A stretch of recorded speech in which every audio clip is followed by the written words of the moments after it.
Mimi jina langu naitwa Francis Jacob Masawa. Hili tukio limetokea katika shule ya sekondari inaitwa Alders Gate ambayo iko hapa Babati mjini, ambapo kuna bweni moja lilishika moto, na bweni hilo lina vyumba kama 5 hivi. Sasa mojawapo ya chumba kilikuwa kimeshika moto na hivyo kuteketeza baadhi ya vitu vya wanafunzi, lakini kwenye vyumba hivyo vingine zilizosalia mali zao ziliweza kuokolewa baadhi, lakini kama 80% ya baadhi ya vitu hivyo viliokolewa, na kwamba hilo bweni lina uwezo wa kuchukua wanafunzi 20. Hili ni tukio la pili, kwa maana lingine lilitokea wilaya ya Hanang na hili sasa hivi limetokea wilaya ya Babati.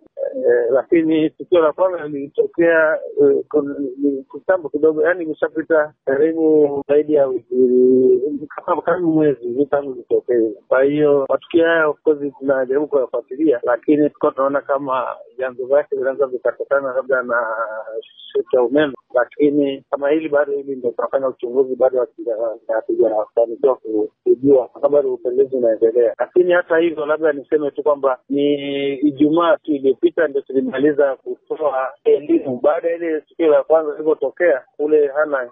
Tulijaribu kutoa elimu kwa kushirikiana na wenzetu wa fire, ambapo elimu yenyewe ilikuwa inahusu namna ya ulinzi pamoja na namna ya kukabiliana na mioto, maana kwamba vyanzo kuzuia usitokee, na kama umetokea namna ya kupambana nao. Tumemaliza juzi Ijumaa.